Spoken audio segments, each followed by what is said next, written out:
So Mike Vardy yesterday said, oh, the great thing about having an 8 o'clock presentation is nobody's distracted because it's too early in the morning. And my response to him was, even I'm not distracted by the stuff in my head at 8 o'clock in the morning yet. So thank you guys all for getting up so early and being with us.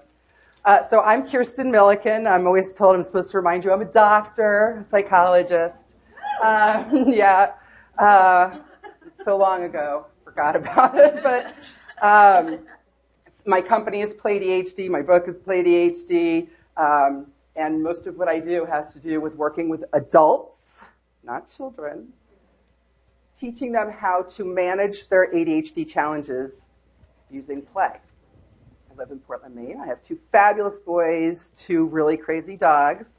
I have a neighbor who can attest to this. So there are no lies this morning. And you guys were a great audience yesterday for Mike, so I'm excited to get going here with my cohort, Ms. DeSahwn.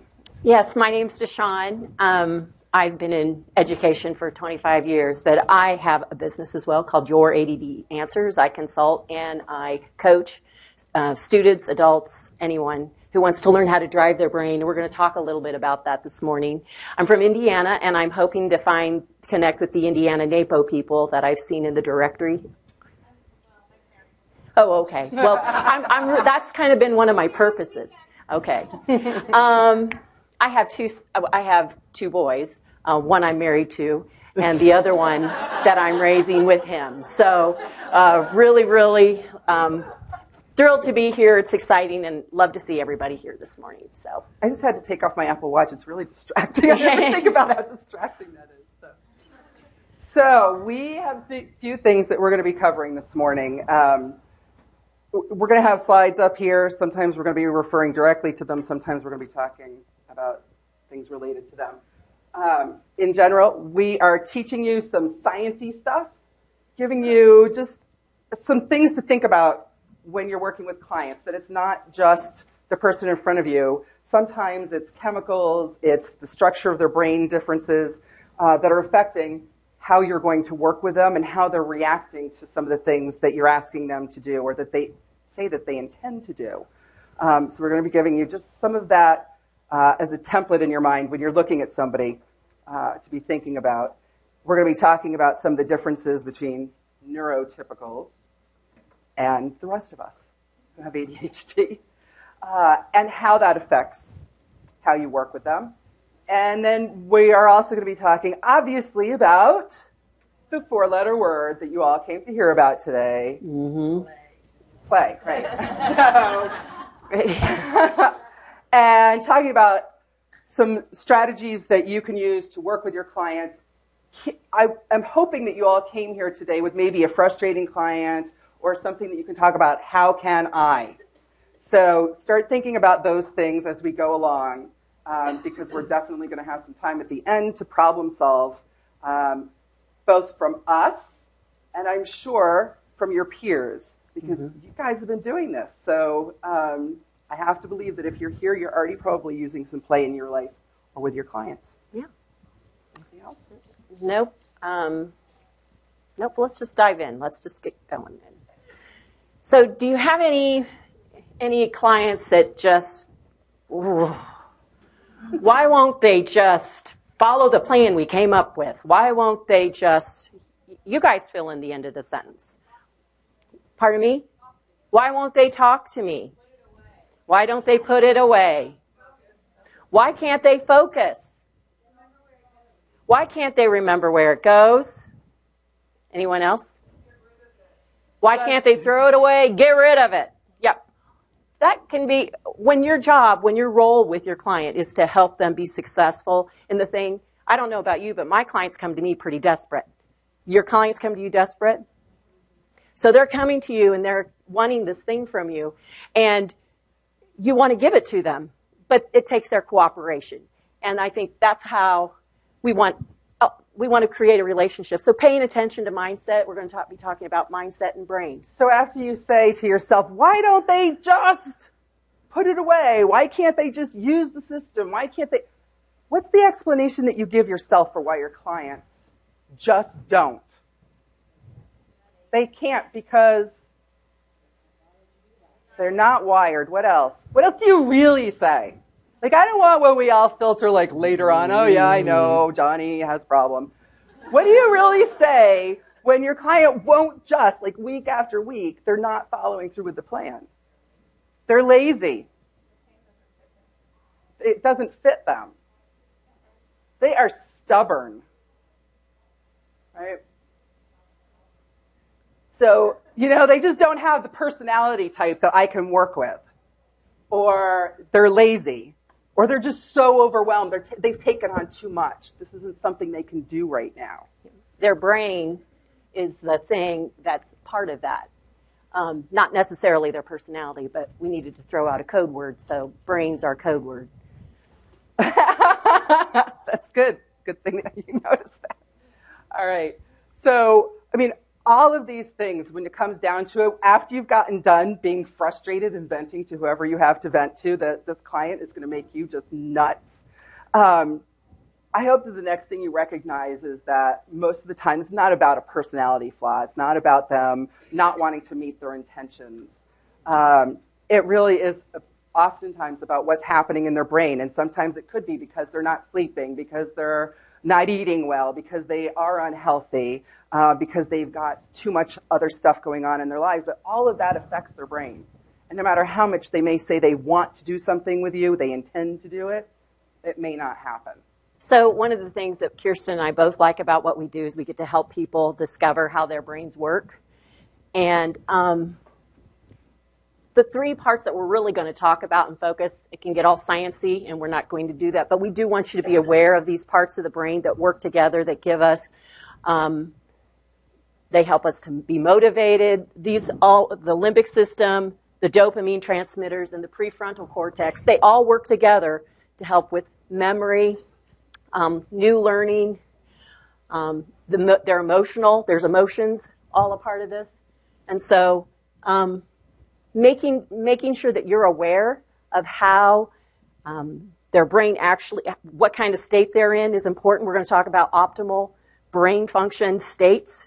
And so do you have anything to add, Kirsten? I'm not going to add anything right this second. So, so the thing about your brain is when your brain is working, you either, there's a part that maintains your body, and then there's what you don't even think about. But then something happens, and an emotion comes up. Your amygdala either gets triggered and you react, or your hypothalamus, or not, your hippocampus. I want to say hippopotamus. Hippocampus. If you're stressed out, you will go directly into your amygdala and get all emotional. If not, you can, your hippopotamus, I can't say it. I did that on purpose. Once your hippocampus, it's the part that helps you kind of assimilate new memories, go to the storage, and it's connected to the prefrontal cortex, which is where our executive functions are. And you guys know about executive functions. You've heard about those. Good. I see nodding. So these pieces of the brain, you either react or you're able to reason. You're able to plan. You're able to follow, think ahead, imagine, reflect. All those things happen when you're in the reasoning brain. So a lot of you may have heard, back in the day, way before any of us were around, cavemen, saber-toothed tigers, right? Cavemen really, the distinction in how they functioned was much more apparent. They had to either flee, fight, or fall because it was all about safety, right? That was their primary goal in the moment, was to make sure that they lived. And so one of the oldest parts of our brain, the amygdala, would get triggered. They would go into fight, flight, fall down. When they were not being chased by saber-toothed tigers, they had to figure out how to invent the wheel for us, how to light fires, how to take care of families, how to do all these other things that cause reasoning, forethought, planning, using their experiences, putting them together so that they could develop new things. We're always developing. But that meant that they had to develop other parts of their brain. And again, as DeSahwn was talking about, the prefrontal cortex is the part of our brain that has developed the most as we've moved along the timeline from caveman to where we are now, because it involves higher level thinking. That part of our brain is not active when we are in fight or flight. We cannot plan and organize and use all of the past and present and think about the future to put things together. So one of the jobs when you've got a client who's in overwhelm in the amygdala is figuring out how can we get them back to this other place where they can be thinking. Yep. Talked about that. So a couple questions. How do you know you've got a client who's in overwhelm? They start yelling. They're not paying attention. They walk out of the room. I'm going to sit here. So just so you know, full disclosure, this is my neighbor, Donna Hall, who I love and I've hired a couple of times. So she's seen me in overwhelm. What do I look like in overwhelm? Very scattered. Another disclosure, I have ADHD. So, a little bit. She's seen it before. So very scattered, right? What do you want to work on? Right? I don't know. What else? What's the first thing? Everything? What else? What other? Yeah. And how do you notice that if they're anxious or depressed? Their body language. What are they going to look like? Oftentimes actually physically holding their head because it can be almost painful for them. Maybe trying to focus, maybe trying to get himself into, right, the other brain. So, yes. Escape. So they use escape behaviors when they're in overwhelm. Avoidance. Yep, absolutely. How do you notice the difference when a client is ready to go? And think about the first time you meet a client, because oftentimes that's when they look most ready to go, right? What do you see that's different than overwhelm? Eye contact. Yeah, they're looking at you. They are talking. They're right with you. They have that prepared list, the to-do list, right? They've thought about this a bit. Yep. So there's some organization that's happening there. What? They might be hyper, so energetic, excited. One of the things in ADHD is hyper-focus, right? When we are motivated and interested, we can really just get into it for hours. Poor Donna's going to get picked on this morning, but I just told her that I want to purge my house, and she said, which room are we working on first? And I said, I have a 1,000-square-foot house with a basement, and I said, we're doing the entire house in one day. This is going to be hyper-focused purging. So that's because I am in crisis. So. All right. So recognizing that you don't have to see their brains to notice when they are operating from one place or another. You can see it externally and recognize a client who is in overwhelm, or we're also going to be talking about boredom, versus when they're more in their thinking brain and able to access the activities that happen in that part of our brain. So when we're in that fight, flight, fear, fall down, just an acronym, fear means two things: forget everything and run, right? Or face everything and rise. And this is what we want to help you to teach your clients, that when they are in overwhelm, freaking out, that you have some tools and strategies that you can use to help bring them back, use that fear, and bring themselves to the next place they want to be, whether it's a clean house, an organized system, or whatever they're coming to you for. So the three things I mentioned were the limbic system, the dopamine transmitters, and the prefrontal cortex. The limbic system has two areas of the brain, and it kind of evaluates and finds out if I'm going to freak out or if I'm going to go into long-term storage, maybe be able to reflect or look forward and plan. So that amygdala is a part of it. It's the emotional state. It can have intense emotions. Some of you guys talked about those intense emotions. But it's the negative stressors, the negative emotions that throw us into that hijacking amygdala. And while we're learning, if you're, as Kirsten talked about, when you are in that negative space where the stressors are overriding your thinking brain, you can't move forward. So sorry, I'm swinging my coffee around. So one of the things we're hoping that you can get from us today is, again, that shift from, oh, I'm all stressed out, to how do we get into the thinking brain where I can start planning, I can take a step, I can move forward, or I can at least think back to a time when I was successful. So I want to do a little exercise, and first I have a fun fact. Oh, let's hear that. Let's hear it. So day to day, within a second, we are exposed to 4 billion? 4 billion. 4 with a B. I like 10, but 4 billion bits of information per second. Okay, so even if you don't know what a bit is, because I was trying to quantify this, and I'm like, there's no way to conceptualize that I could come up with. If somebody knows of one, tell me later. But so 4 billion bits of information per second. Our brain can only handle 2,000. That's a lot of filtering that we're doing. So just for giggles, I'm going to do 10 seconds. So that was 40 billion bits of information in those 10 seconds. And we are just sitting in this room where we've been for the last little while. And your brain had to filter out only 20,000. What did you pay attention to?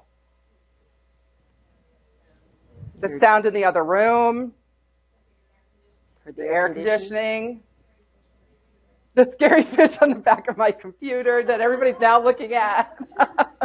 Did anybody see lights flicker? Did anybody pay attention to the lighting?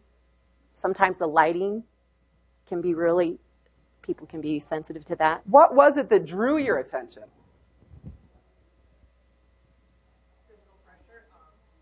Mm-hmm. You were using your sense. The silence. Right? It was deafening. Except next door. And there was a cough back there that I paid attention to. You're counting the seconds? I counted the seconds and I felt my shoes pinch. Those are the two things I was paying attention to. Only 2, not 20,000. Right. So all through our senses, what we're hearing, what we're seeing, what we felt, our discomforts. Hearing the laughter to me in the other room was like a little bit fun. Hearing the cough, there was somebody maybe in a little bit distressed, and I was thinking, oh my God, I hope they're okay. They need to get some water. And I hope they don't feel embarrassed because it's so quiet right now, and that cough was so loud to me. Mm-hmm. So all of that in 10 seconds, right? But there are different things that are going to draw our attention, and emotions are one of those things that draw our attention. And sometimes when it draws our attention, it's going to be triggering the amygdala, which is, again, going to put us into overwhelm. What we really want to do is be helping our brain to filter things by drawing its attention to those things that keep us in this sweet space where we can be productive and think things through clearly. But just remember that when your client is in overload, the brain is struggling really hard to filter down to a manageable amount of information. All right. So DeSahwn just talked about the amygdala, which is where things go when they are highly emotional. Can I show him my brain model? Everybody has a brain model. You brought it with you this morning. It looks like this. Here's your backbone with all your senses, your nerve endings coming in, and then your amygdala is actually this part, and then here's your prefrontal cortex. So you can teach your clients some rudimentary information about their brain. The amygdala is the part we just talked about right here. So there you go. Handy little tidbit. The hippopotamus, he's somewhere in here with the amygdala. Okay. Believe it or not. So the hippocampus, there's a couple words that DeSahwn sometimes mix up, and so I like to play with her. Yes. It makes it funny for me. She has a good time. And I keep reminding her this really is all about entertaining you and me. So the hippocampus is the part that is responsible for long-term storage. So oftentimes in coaching, and I'm sure all of you are using this as well, we ask the client, when was another time when maybe you did this and it worked out really well for you? right? So they're pulling information from their hippocampus at that time and trying to use it in their current situation. So the hippocampus helps to store things. It's a filing system. It makes associations for us. And when we're in a high level of stress, we're not accessing those memories effectively, efficiently, in a way that's going to be productive to us. So you have the limbic system. Just for the sake of being really simple, there are two parts to the limbic system. The amygdala, when we're in overwhelm, in fear, flight, fight. You can tell that this is like a tongue twister for me. And then there's the hippocampus, right? And this is where we want to kind of be diverting people, their attention in that direction. Okay. So the thing that makes humans special, we can train dogs. They can be taught things. But the things that make us special is our prefrontal cortex, right here. This prefrontal cortex is the place where our executive functions set. They control things. They control our impulses. Let's see, what else do they do? Oh, our emotional control is a part of that.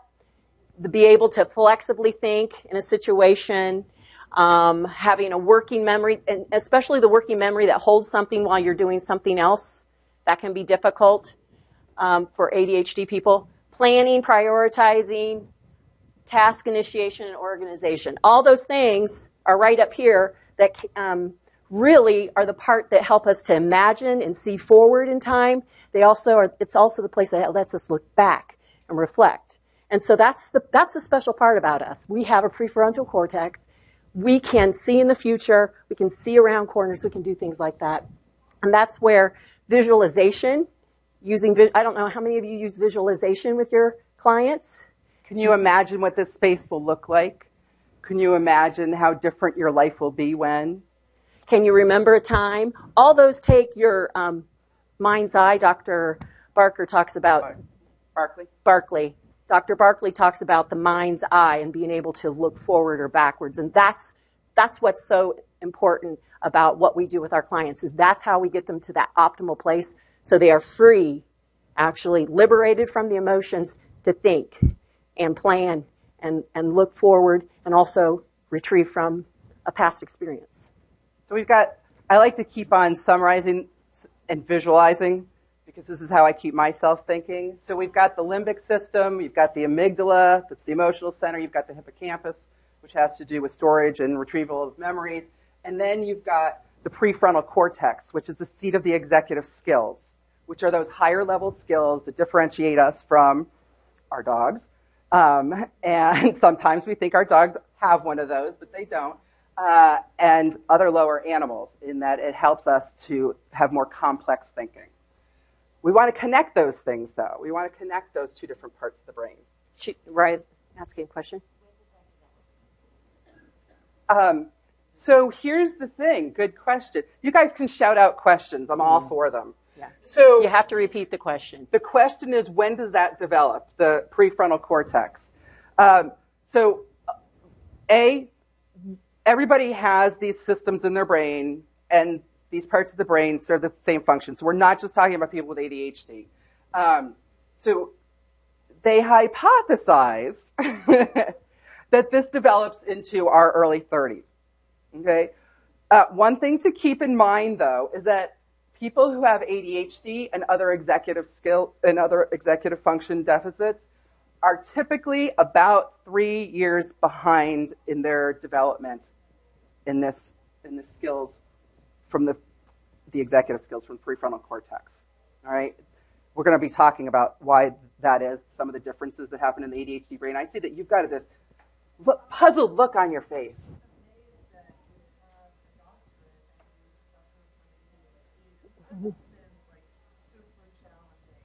Can I tell you that my son was 7 years old when I found out I had ADHD. My sister has it like bouncing off the walls, and I just saw her for the first time in 5 years the other day, and I said, I want you to know that I tell everybody about you all the time. So my favorite story is when she was in second grade, she went and put Elmer's glue on the toilet seat in the bathroom attached to their classroom because she thought it would be funny to see what would happen if one of her classmates sat on it. she got pulled to the principal's office very quickly. So she had a lot more problems. I have inattentive ADHD, which does not mean that I'm not hyperactive in my brain. But you just did it. We just did it. There are people who are extraordinary in this world. The owner of Branson, who owns Virgin Airlines, ADHD. Steve Jobs was hypothesized to have ADHD along with a whole lot of other things. Lead singer Maroon 5, what's his name? He's cute. Adam, I just know how cute he is. Adam Levine. Adam Levine, Swoon. Yep. Tons of people. So, who are in high-level positions, many of whom are our greatest developers of new technology and products because of how they think. And it has nothing to do with whether or not they're at the right level of development. So it's something that can certainly hold us back in traditional settings, right? So if you go, I will tell you the story of a person who's not here, who I hired a couple of years before I met Donna, who came in and I said, I really need help with organization. And she proceeded to help me put all my stuff away in files in a drawer. I didn't pay my bills for the next month because I couldn't see them because they were put away in a drawer. She never said, like, how do you need this to happen? Right? So it's not working memory, it's just memory, period. Sucks for those kinds of things. And unless I have a trigger, it's not going to happen. So colorful files out where I can see them, it creates the emotion for me to access the memories that I need. So,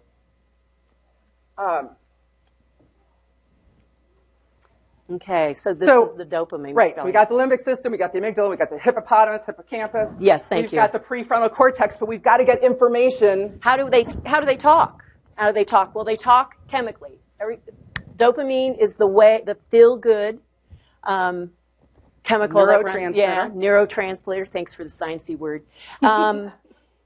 What it does is it's that communication. It has the barriers, or it allows for that barrier to be crossed, and we can naturally enhance it. That's what we're going to be talking about here in the future, is that naturally enhanced neurotransmitter. Trying to think what else. So dopamine is a neurotransmitter. It takes the information, brings it from your hippocampus, chugs along, brings it to the prefrontal cortex, where you can essentially work with the information. We are going to be talking about the differences in people who have ADHD, because if you are neurotypical and healthy, and then this is it can be a pretty efficient system.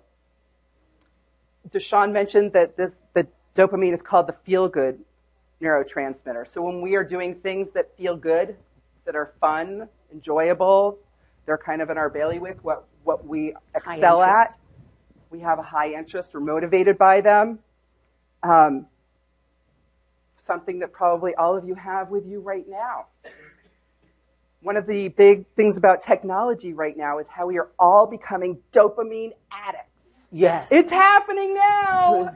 What is every time you hear a ding on your phone, right? Every little that Apple Watch I thought was going to be a great idea because I don't hear things on my phone if it's not right near me. Except every time it buzzes on my wrist, now I'm like, okay, it's like this little jolt, and I'm like, oh, somebody just texted me. Oh, somebody's calling me, right? I've turned off most of the little message things on all of my technology simply because of that, because it becomes this addiction that we all want to keep on responding immediately to and thinking, oh, I'm connecting with somebody again. This is great. They like me. So just be aware. That's part of what you're doing, is you are creating dopamine to your brain. You might notice, wow, I was falling asleep and now I'm kind of a little bit awake because I got a little ding on my phone. Short-lived, but that's what's happening. Okay. Oh, and so one of the other things, so screens do that. Medication for people who have ADHD also helps to promote the dopamine system. Coffee. A lot of times people will be using different chemicals. It can be chocolate. It can be cocaine, marijuana, all in an attempt to manage their brain. When I used to work with kids in the juvenile system, we were often talking about what their motivation was for whatever they were doing. And a lot of times, people understood why they would steal or why they would, hijack a car with friends or whatever, things like that. And they would always say, I don't understand why they're using drugs. Like, it doesn't do them any good. They're getting in trouble. They feel like shit afterwards. But in that moment, it was helping them to manage their brains. They were depressed. They were bored, which is a huge one. You have no idea how uncomfortable boredom can be for somebody with ADHD in particular. So people use all kinds of things to get us going. I know a lot of people will use food, not because they're hungry, but because they feel like they need to get themselves going. And either the chewing, the taste, or having a quick sugar rush gives them that. So all kinds of things that we're doing to get the dopamine rush. Okay, so this is kind of, we've been using the brain conversation to kind of help you understand that people in that reactive brain can't make decisions. There are things we can do that can influence them to get into that more thinking brain. And so we kind of identified your favorite client here, who's calmer, is in a supported and accepted place. The stressors are low. They have high interest, that executive function piece we were talking about with the high interest. That all feeds into that motivation. And so it feels enjoyable, it's fun. And then there are those who don't have that. We have to influence them.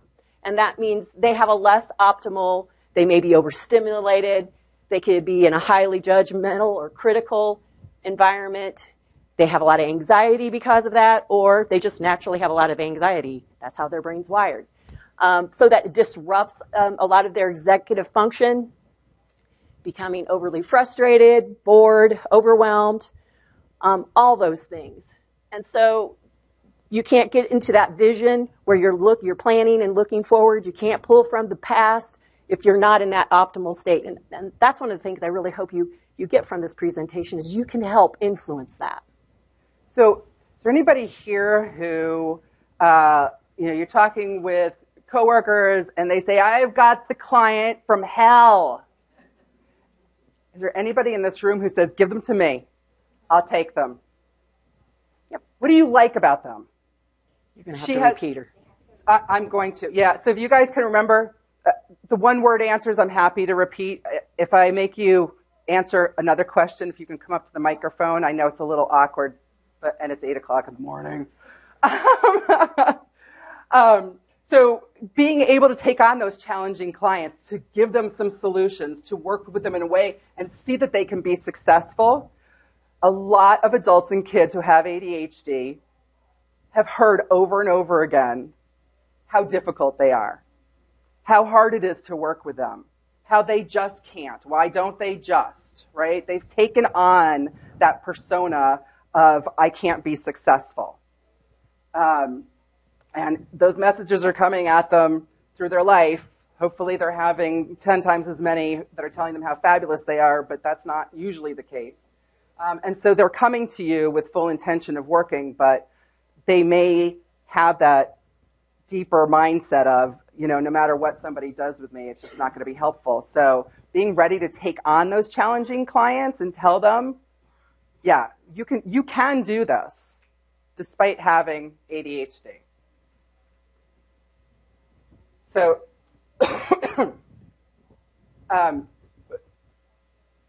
so every client comes to you motivated. We talked about that earlier, right? Most of your clients are coming to you in some kind of crisis, whether it's, a dire one or not.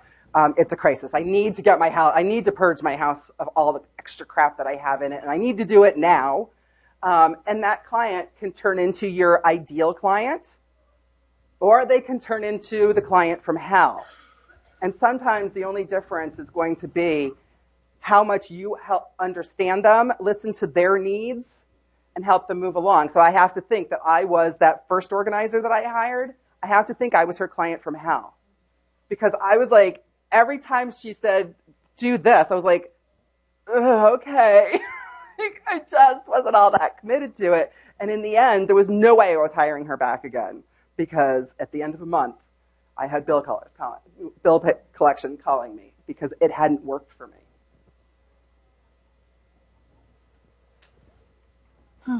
Okay, so we're going to summarize kind of up here, and then the rest of it, we're going to kind of start focusing to that play, getting into the motivators.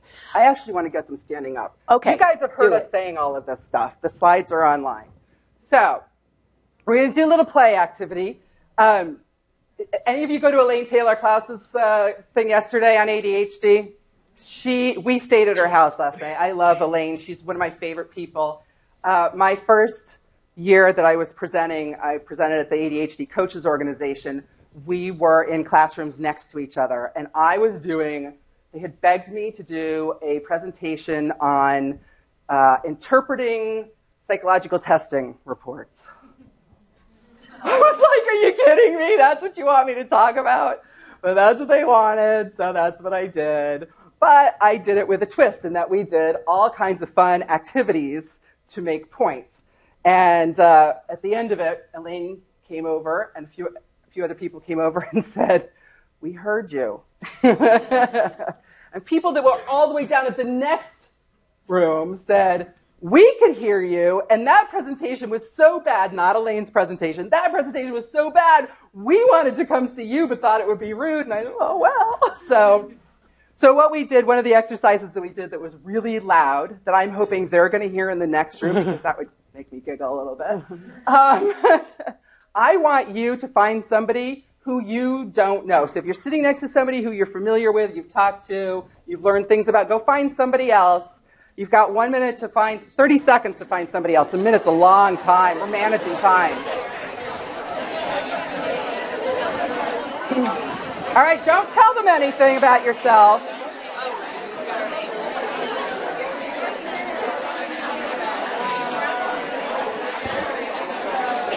All right, hopefully you've all got a person. So I need you back again. I need you back. You haven't gotten your instructions. Your next instructions are this. I want you to start finding things that you might have in common. So each of you is going to take a turn telling the other person something about yourself. And if in any way you have something in common with each other, you are going to high five and celebrate that thing that you have in common. So, for instance, there you go. DeSahwn and I, Indiana. Woo! Celebrate.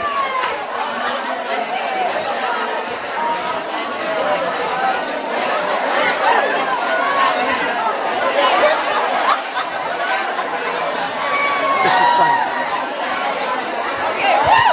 Woo! Woo!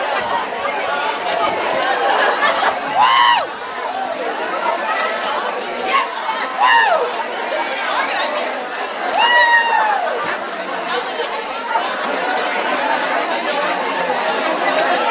10 seconds left. I want to hear some big celebrations.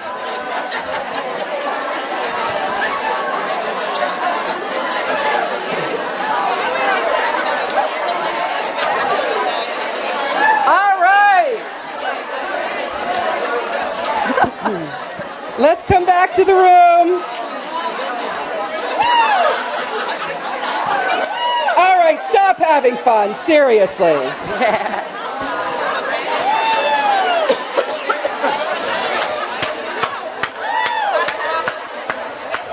We're going to be asked to stop. That's okay. No, we're okay. We're okay. No, we're okay.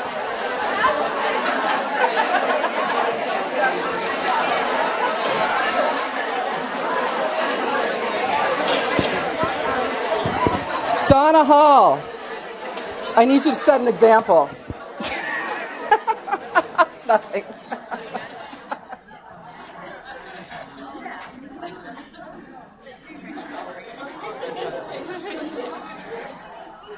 I know that was torture for all of you, I could tell. So sometimes when you notice that things are going along and you're keeping your client in this mode of work, right? It can be really fun at first. And then we're going for a long period of time, and no matter how much fun it was to start with and how much progress you're making, How appropriate. it can get boring. Yes, Donna? which is the second code word. Donna. It had to be something that I could interject, right, at any time. So, there you go. You're in the program. So when we would get going on large projects, and I would say 4 or 5 hours, like, we're going to work. Hour 2, I was like, oh, shit. What was I thinking? What was I thinking? Right? And so persevering and keeping things fun, you have to. So every once in a while, taking a break. Not just, can we get a drink of water? Can we go outside? Let's play with the dogs for a minute. Something that you know is going to help to recharge them, because it's not necessarily their physical energy that's waning. It's the dopamine that's waning, right? It's only going to last so long. So you've got to find ways to reactivate it. All right, so hopefully things were kind of getting a little, enough about the brain. We want to change it up a little bit. You guys are really cooperative. Thank you. So hopefully your dopamine is going now. So ideally you want clients in their thinking brain. We want them being productive. Couple things get in the way when you have ADHD. One, people with ADHD can be highly emotional. This is not one of the, if any of you are familiar with the diagnostic manual, or any of you have ADHD or know somebody who has it, if they know what the symptoms are, one of the symptoms that's never been included in the professional manual that has the formal symptoms is emotionality. This is something that Russell Barkley, Ari Tuckman, all of us are talking about in the ADHD community as being one of the most crippling aspects of ADHD, in particular for adults, but also for kids. I have a lot of adults. I work with a lot of veterans. They have a high level of ADHD in that population, along with obviously other problems. But a lot of times these men and women are coming into me and saying, I keep picking fights. Even if they don't have PTSD, once they get out of the military and they're back in the civilian life, they find that they're really they're picking out unnecessary fights. They're overreacting to things. The military has provided them with this high level of structure. Their brains were on. They were very task-oriented. Great environment for somebody with ADHD. But then you get to back to the civilian world where everything is kind of, we're casual about things. Nothing is so urgent that, it can't wait. Their dopamine is not getting triggered. And so picking a fight with somebody is a way that they get their adrenaline dopamine going again.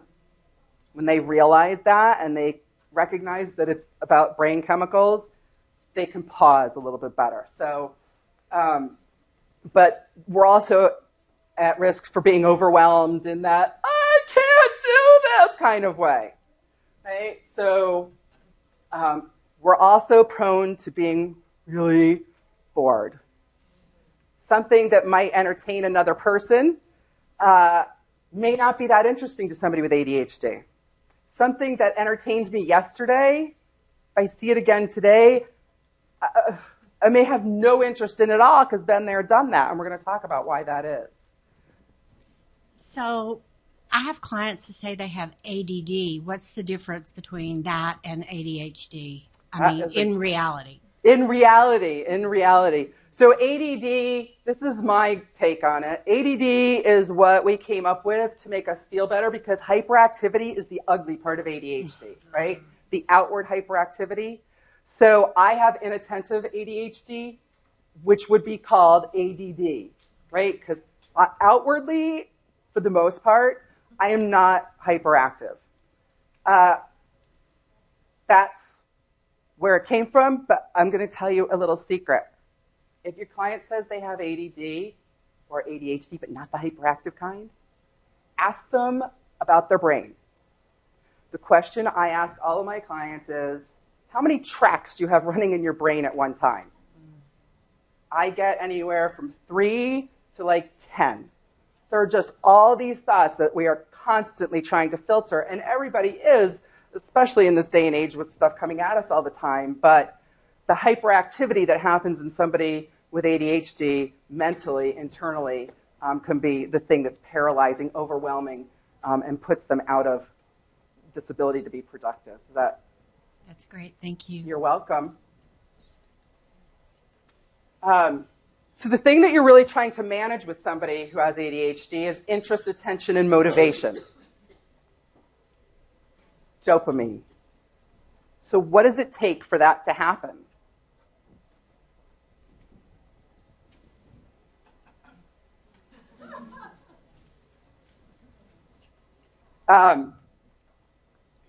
You have the handbook to ADHD right now. This is it. This is what it all comes down to.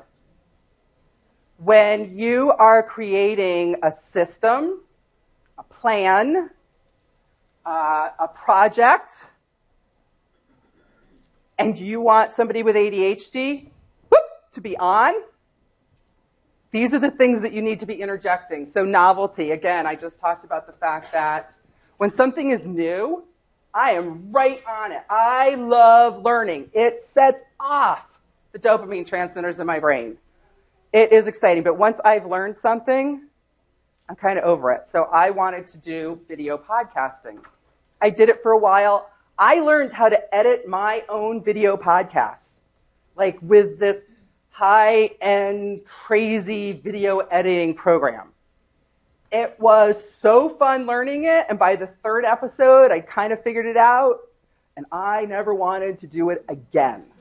It was painful. It was such a long process, but the novelty of it initially definitely got me engaged. DeSahwn talks about competition. Oh yeah, I like to compete with myself.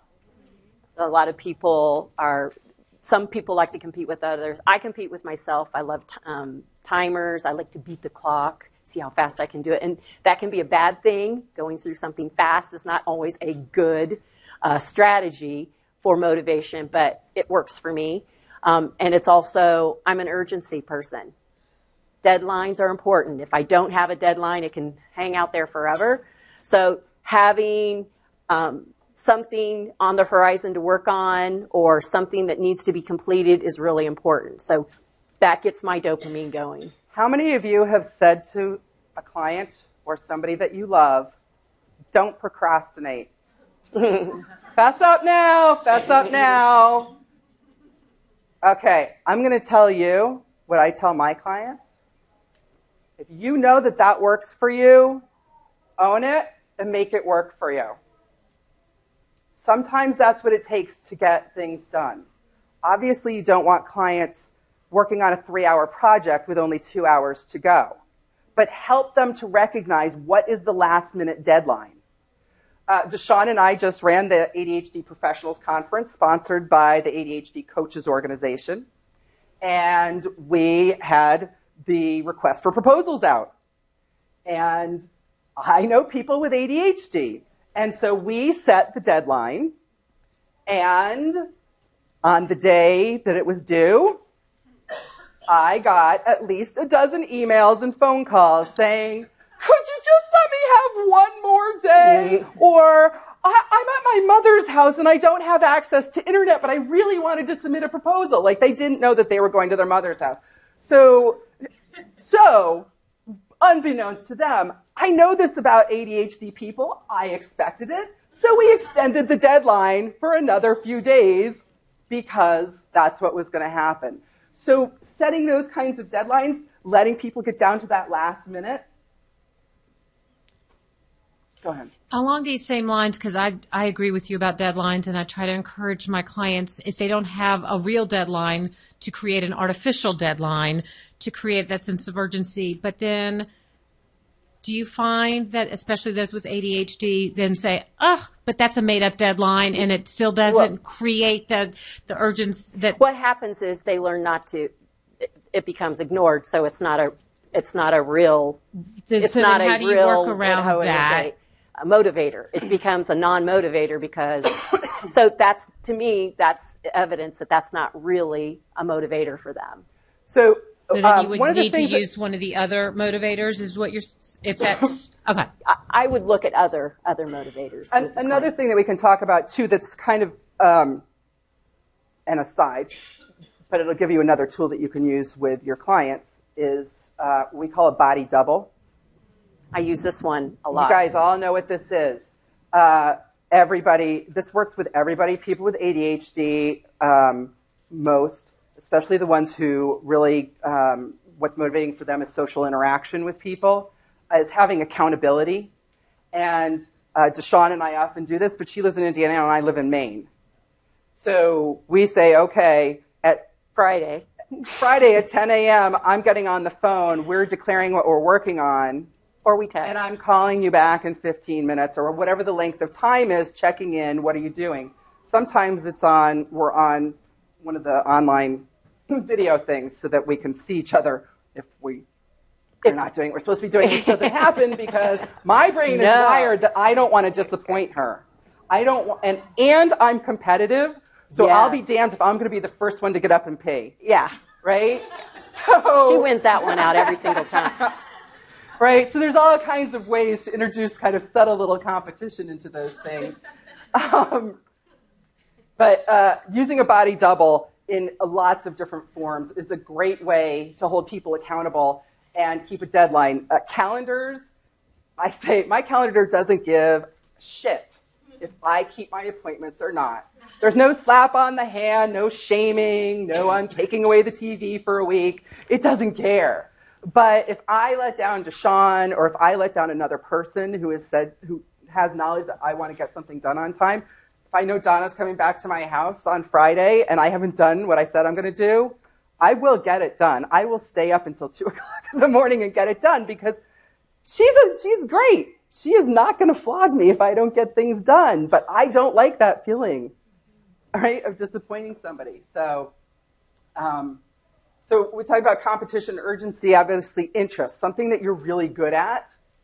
And sometimes our clients don't actually know what they're really good at. It really gets them going because they just do it. It's what they do every day. So helping them to hone in on paying attention to when do you notice that your energy level is higher? What kinds of activities are you doing? Who are you interacting with? Where are you? What is it about that environment that gets you going? And then obviously humor. The thing we wanted to say about all of these, though, is it has to be personalized. So that first organizer that came in clearly had her set of things that she thought worked. Cookie cutter. You're going to be more successful when you're working with the person in front of you and their brain, learning style, and motivators that fall into these categories. So a few things. One of the things that people with ADHD often have, this might answer it, might have problems with is starting, right? I want to do everything. So I want every room in my house to be purged. And Donna's going to ask me in the next week or two, which room are we starting with? And I'm probably going to leave that up to her because picking the first thing is not where I'm good at. Sometimes clients just have you're asking them questions, what works for you, what motivates you. They don't know. And so sometimes it's, well, here's what's worked for my other clients. If any of those strike a bell, any of those pique your interest, notice them.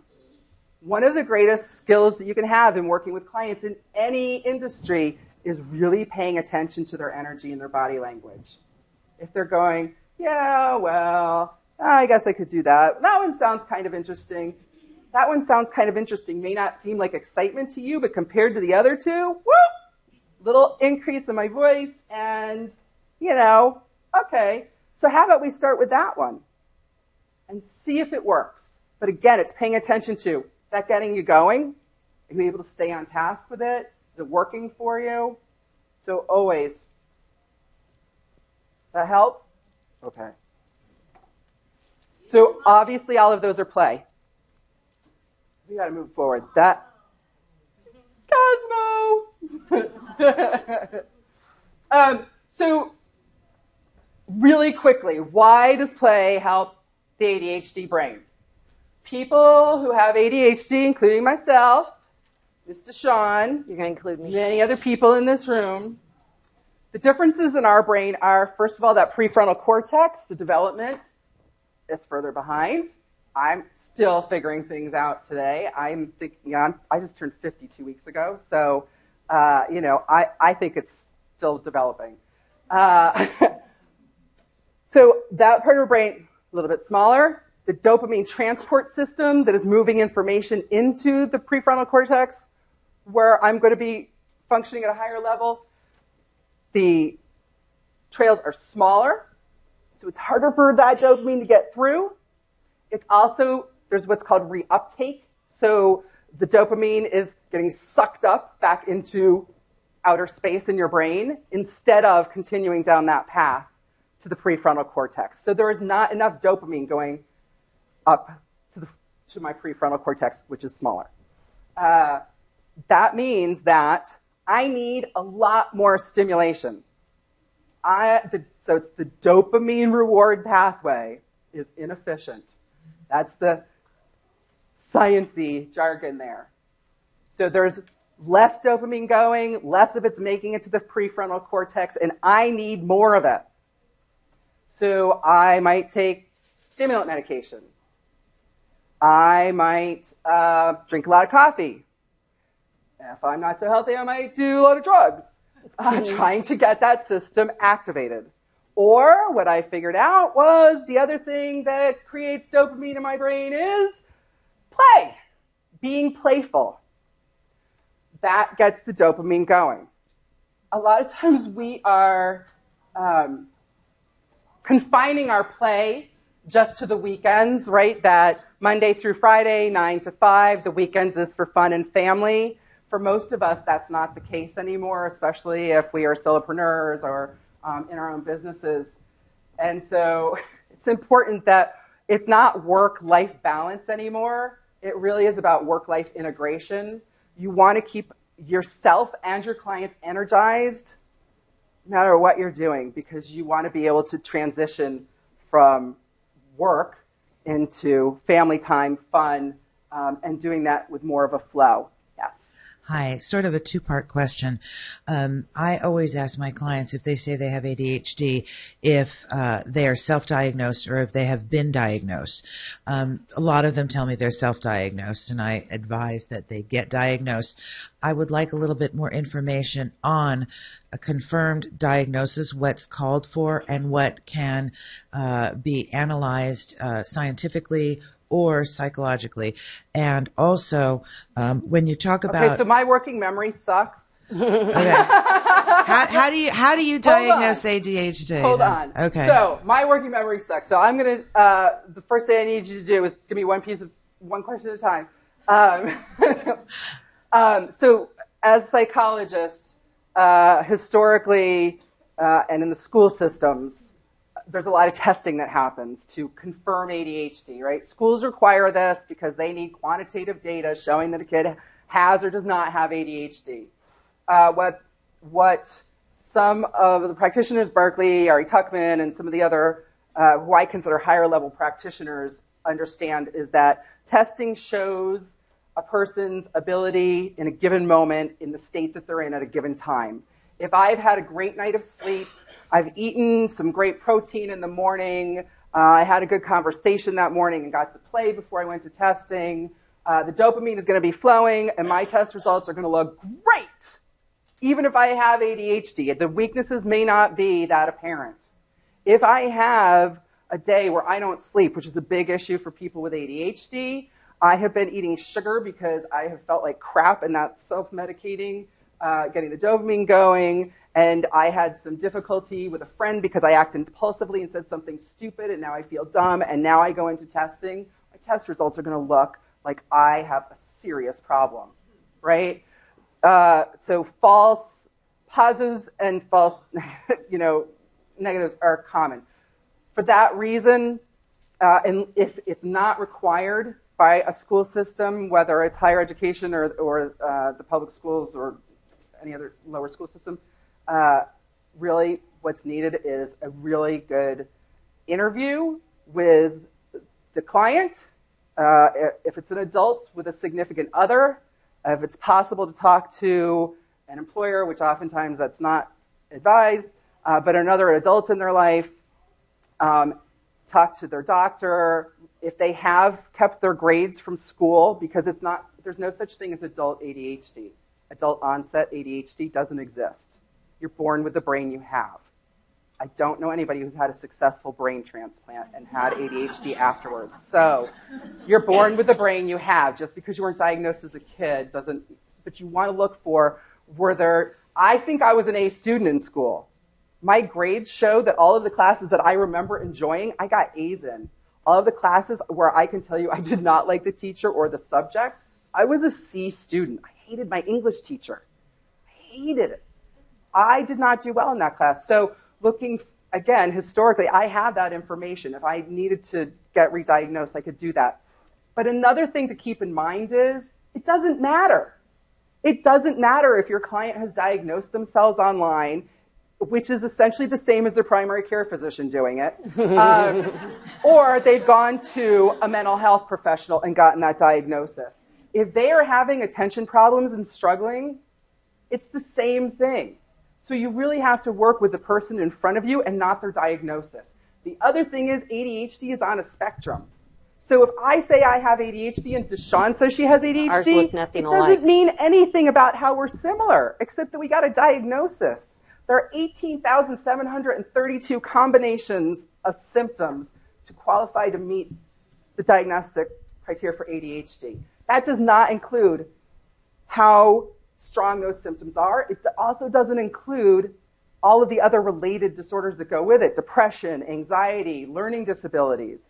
So telling you I have ADHD doesn't really tell you anything.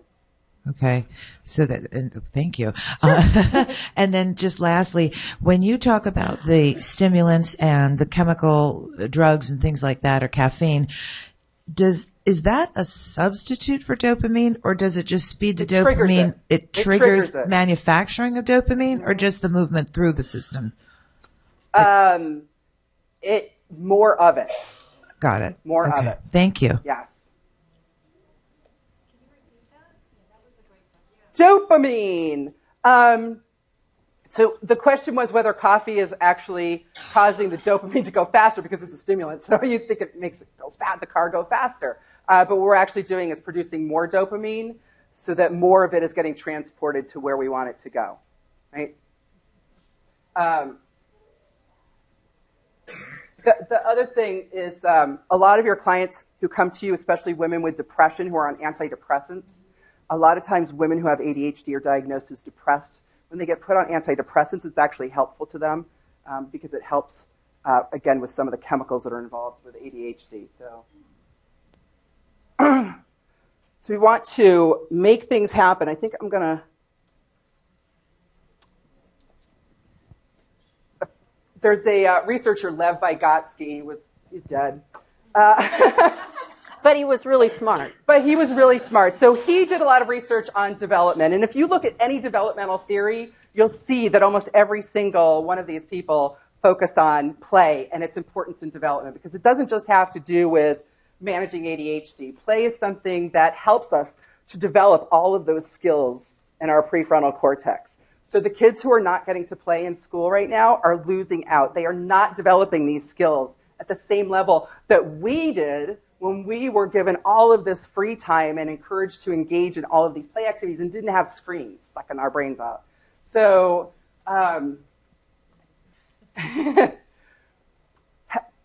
your clients can still develop those skills. So helping them to play. So we got Lev Vygotsky. He did research on kids' development and play. And what he found was that we are at our proximal development, meaning our highest level of development, when we are engaged in play behaviors. The example that I'll give you is DeSahwn and I playing cards, which we haven't done yet, but I hear that she's a kick-ass card player. Euchre. If I sit down and play cards with her and I suck and she keeps winning, how long is that play going to continue for? Not very long. So, but DeSahwn really likes playing cards, and we love each other. So DeSahwn, wanting to play and kind of having fun, might dumb it down a little bit. But not tell me, because that would not be nice, so that I can maybe get close to winning and maybe even win once in a while, because now I'm practicing too, so I might be getting better. That's a challenge. You will get better. Right. I know it. So what Lev Vygotsky found, though, was that play behavior encourages us to rise to our highest level of abilities when it comes to impulse control, emotional control, mental flexibility, all those executive skills that we were talking about. Oops, right earlier. up here. Oh, you're not going to do your obscene thing here. No. Okay. Your brain. So this is the definition of play. Right? By play, I do not mean going out and kicking a ball necessarily. What we're talking about is a state of mind, being playful.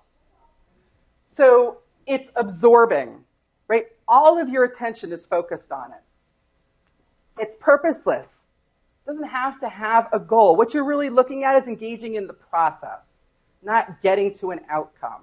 Obviously, in some play, you want to make a goal or you want to do something, but it's really staying in the present moment, passing the ball from person to person, things like that, going and investigating, discovering if I go this way or that way, right? Suspension of self-consciousness. If I make a mistake, oh well, you just keep going because you want to continue the play. And you also lose sense of time. Mike Barty was talking about the fact that, in Vegas, they don't have clocks on the wall. Because they want you playing, right? They want you to lose sense of time. It's also self-motivating and makes you want to do it again. And I did submit this, so you guys should have it on the app or online. So what can you think of that's playful behavior that somebody might not think about as play? They're asking us to please use the microphone. If you're only going to say one or two words, that's fine. I'll repeat them, but otherwise, there you go. When I was at my old job grooming dogs, and I had a business too, but I would groom for 12 hours, and the day would fly by. But obviously it was play, grooming dogs. What was playful about it for you? Well, it didn't feel like play, but it must have been play because I was giving haircuts, and it's I have to just think that working creative. with dogs, you've got all the personalities, right? You got, if you're my groomer, I tell her every time, do something funny. So my dog came home the other day with big blue paw prints on his butt. Last time he came home with what we called the Donald Trump. It was very funny. So I have several older clients that I work with, and I'm significantly younger than a lot of them. And I do a happy dance when they have a success or just, if I show up and they've done their homework or they've had something good happen.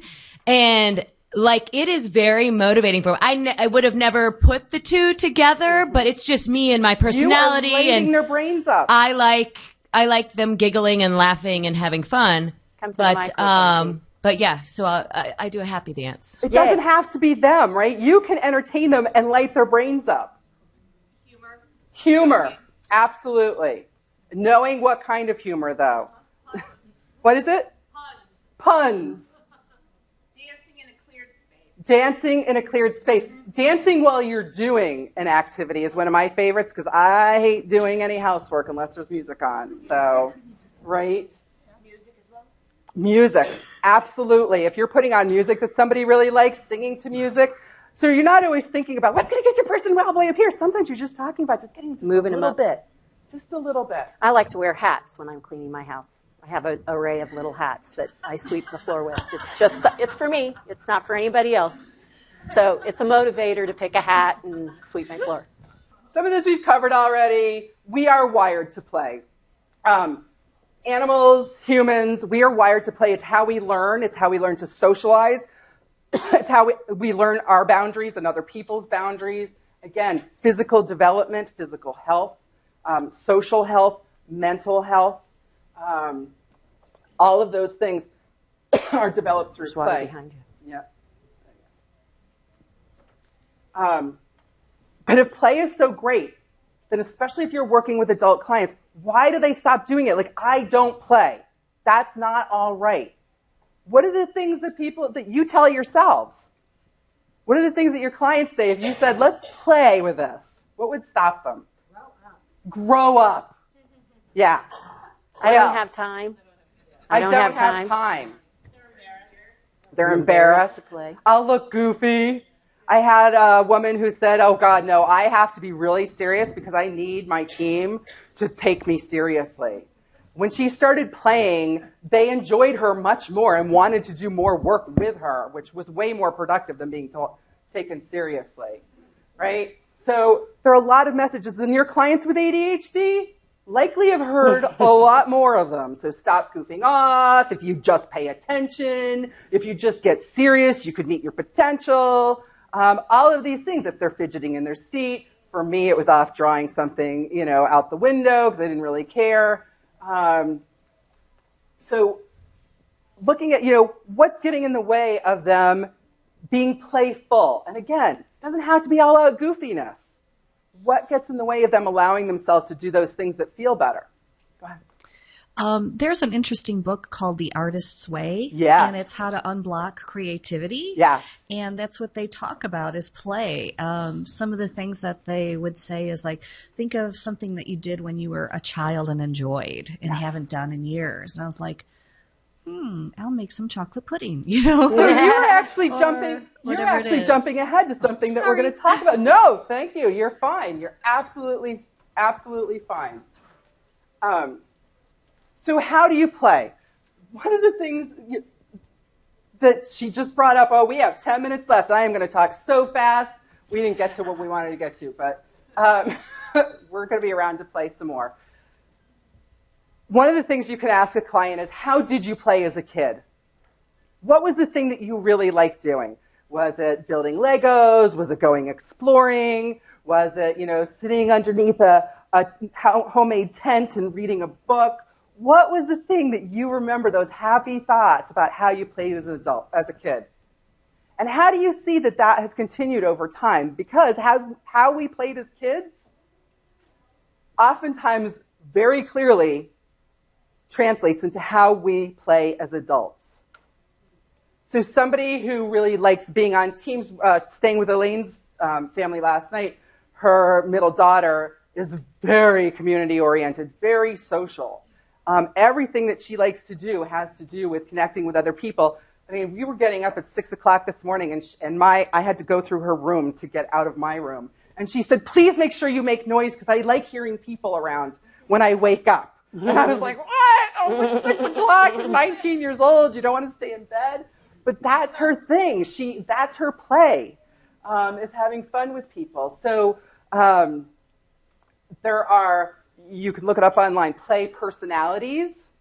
Was a concept that was come up by Stuart Brown, National Institute of Play, shockingly. And he talked about all the different categories of play. So there's rough and tumble play or kinesthetic play where we like to move around. There's competitive play. There's artistic play. There's directing play, people who like to direct things, events. Jokesters, storytellers. Shenanigans. So all different kinds of play, figuring out how that, and it's not always going to look like you think it's going to look. So keeping your mind open to how do you play. You guys are awesome. So, oops, come on. Oh. I want to give you guys a few minutes. All right. So boring stuff shuts down our brains. And again, keep in mind that there is overwhelm and then there's underwhelm or boredom. We don't want our clients in either one of those states. You want to keep them in the middle, right? So both of those states are stressful. Playful stuff activates our brains. So if you're in either of those states, playful things can activate. And one of the things that we want to focus on, especially when your clients are in overwhelm, visualization. It's the one thing that can help shift them out of that emotional state into their thinking state. Visualization. So don't think about it. Don't, how does it feel? None of that. What do you see? Yeah. When you keep them in that feeling part, that just keeps them in that lower part. So what do you imagine? What do you see? And getting really concrete, specific. Again, going back to the when was a time when you. Yep, looking back. What did that look like? I don't want to hear the words. What did it look like? What was there? What were the colors that were there? Who was there? What do you notice around you? When you think about how you want this to be in the future, how would it look different? What do you see there? Get really specific. Down to, and this would be injecting the humor. Somebody told me yesterday they had a filing system, and rather than putting urgent on the file folder, they put keep out of jail. Right? That to me is like a visual. When I think about that, I would think about it like on a red or pink folder. That's funny to me. So getting down to some of those specifics, like what's going to engage their brain right now. And making a plan. So if you know that you're going to have a long project with me, Donna, we're going to be working for 4 or 5 hours, we have to have a plan. That means that Donna needs to know some of my ways to play, what gets me going. And we need to have that agreement ahead of time. And if we don't, she at least needs to keep in mind that when she sees me going, can't do this, or this, that she needs to bring me back to, okay, we need to stop, maybe pause. How can we change this up a little bit? Even if it's doing a silly exercise that just takes you out of the moment, because it's not wasted time. Every 30 minutes you invest in engaging a playful mindset, you're getting 45 minutes of energy and focus. All right? Similar to every 30 minutes of exercise you get paid back at the end of the day with energy. And every 30 minutes of play that you're engaging in, you're getting 45 minutes of focused energy, attention, motivation, interest. Donna, you're going to want to implant some music. She's got so much pressure on her right now. I feel so bad. Music, one of your strategies. So I'm going to give you a link with some of these questions on it. My VA was supposed to upload a form. We have 5 minutes left. These are some of the things that you can be asking your clients as you go into this. This is going to be a long project. We're going to want to manage your attention. We want to keep you out of boredom. I want to keep you out of feeling overwhelmed.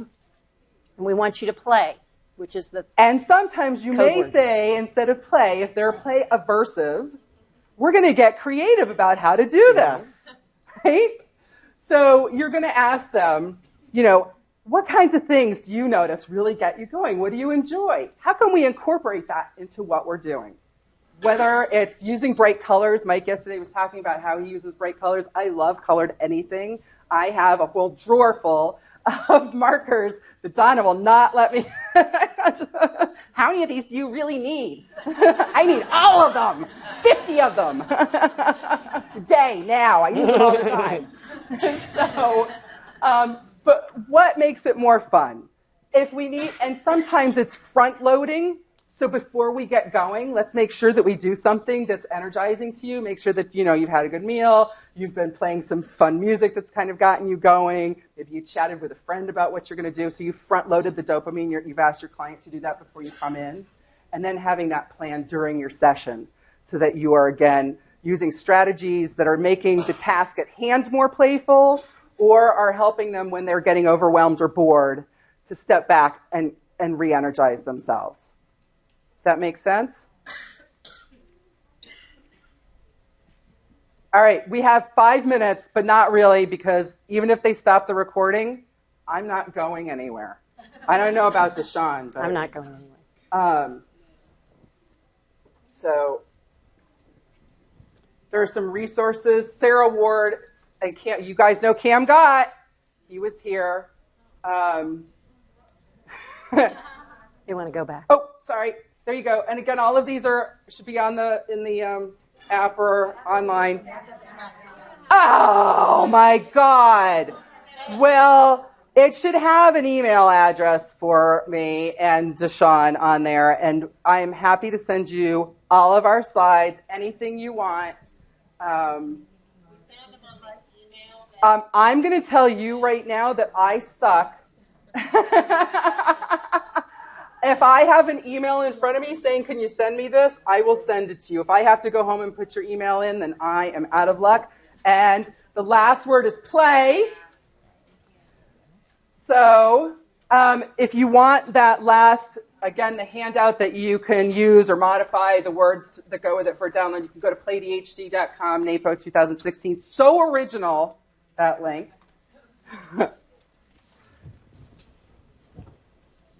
And any questions, any comments, anything you want to know at all? Anybody have a difficult client that they want to tell us about? Making sure that you can finish on time. We never, ever. Did you notice that we didn't today? I can't. She's rubbing it in. It's okay. I promised you guys at the beginning that we'd be talking about how to take certain tasks and make them playful, but yeah. Should I just plan an hour more every time?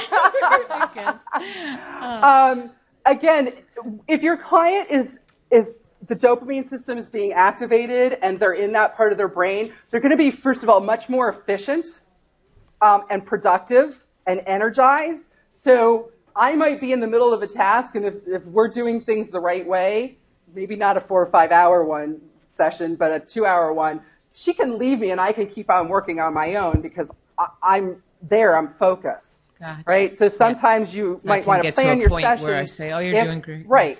Other times, the other thing Kirsten suggested is starting with some play or something that they would enjoy first to get that 45 minutes out of them to get that focus started. So that was a great And then suggestion. the other one real quick on the bad days, how do you not get sucked into it?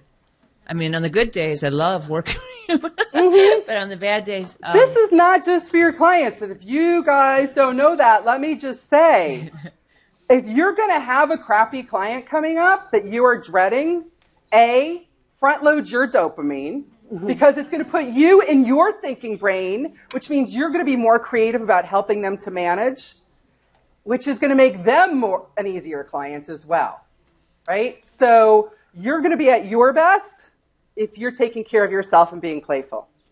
And I would add just that strategy of getting them to look forward, getting them, okay, today's today, but a week from now, where can you see this room being in just 1 week? And then that kind of gets them in that visual state where they can start thinking about a plan, or you can guide them through a conversation about what's the one thing. Because it's just the start, one thing, and then the happy dance, and then the other thing, and then the jazz hands, and then the other thing. So we need to close the Thank recording. you, Patty. Can I just get one fast question? Because I misunderstood a little bit. Definition of... Can you hold on for 1 second? Okay. I think we're just going to close the recording.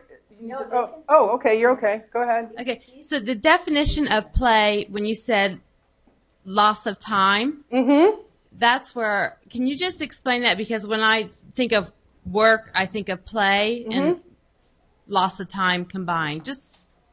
You've got it. So one of the ADHD, attention deficit hyperactivity disorder, makes you think that there is less attention. ADHD is actually dichotomy because you've got, if something is really boring or overwhelmed, you're not going to have their attention. But if it's something that they're good at, highly interested in, one of those motivators is in play, you might get them a client into hyperfocus, which is essentially play. Loss of time, really enjoying themselves. Flow. Don't make me say the guy's name who wrote that book because Mike could do it. I can't do it. It's too long. But so I lost my train of thought. I was trying to visualize the guy's name, and it makes me crazy that I can't say his name. The hyperfocus piece. The hyperfocus piece. And lost the time. I'm so hyperfocused on his name.